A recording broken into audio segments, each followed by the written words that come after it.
విశాఖలో drugs mafia దేశవ్యాప్తంగా సంచలనం రేపుతోంది.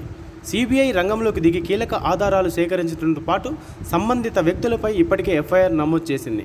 కాగా ఈ విషయంపై నగర పోలీస్ కమిషనర్ మాట్లాడుతూ విశాఖలో ప్రైవేట్ కంటైనర్ టెర్మినల్లో అనుమానిత మారక ద్రవ్యాలు పూర్తిగా సిబిఐ దర్యాప్తు చేస్తుందని తెలిపారు. సిబిఐ తమను కోరిన మీదట విశాఖ పోలీస్ కమిషనరేట్ నుంచి డాగ్ స్క్వాడ్ను పంపనున్నారు. మా వల్ల సోదాలు ఆలస్యం జరిగినాయని జరుగుతున్న వ్యాఖ్యలు ఖండిస్తున్నామని పేర్కొన్నారు. విశాఖలో మారక ద్రవ్యాలు మీద ఉక్కుపాదం మోపుతున్నామని, గంజాయి మత్తు పదార్థాలు విక్రయాలతో పాటు వాటిని సేవించే వారిని ఉపేక్షించేది లేదని హెచ్చరించారు.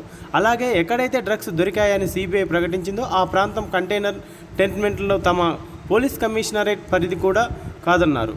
కస్టమ్స్ ఎస్పీ పిలవడం వల్ల తాము ఘటనా స్థలానికి వెళ్లామని సిపి తెలిపారు. ఎన్నికల కోడ్ నేపథ్యంలో రాజకీయ ఒత్తిడులు ఏవి ఈ కేసుకు సంబంధం లేదని స్పష్టం చేశారు. కాలేదు. సో ఇది ఒక స్పష్టత తీసుకురావడానికి ప్రెస్ మీట్ పెట్టడం జరిగింది.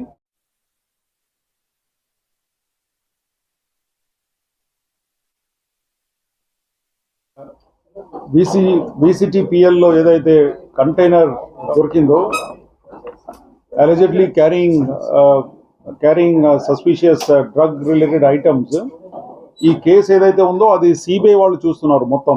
ఓకే, సో వాళ్ళకి వచ్చిన ఇంటర్పోల్ నుంచి వచ్చిన ఇన్ఫర్మేషన్ మీద వాళ్ళ బృందం, వాళ్ళ టీం మన వైజాగ్లో ఉన్న వైజాగ్ గవర్నమెంట్ ఆఫీషియల్స్ అక్కడ ఉండటం వల్ల అక్కడ డిలే అయిందని చెప్పేసి కొంత ప్రచారం జరుగుతుంది. అది అవాస్తవం. అసలు వాళ్ళు రిక్వెస్ట్ చేశారు, లోకల్ పోలీస్ నుంచి డాగ్ స్క్వాడ్కి రిక్వెస్ట్ పెట్టారు. వాళ్ళు చేసిన రిక్వెస్ట్ మీద మా దగ్గర నుంచి డాగ్ స్క్వాడ్ పోర్ట్ ట్రస్ట్ కు వెళ్ళటం జరిగింది. తర్వాత గవర్నమెంట్ ఆఫీషియల్స్ ఫ్రమ్ వైజాగ్ ఎవరు అక్కడ వెళ్ళి ఇంటర్ఫేర్ కాలేదు. సో ఇది ఒక స్పష్టత తీసుకురావడానికి ప్రెస్ మీట్ పెట్టడం జరిగింది.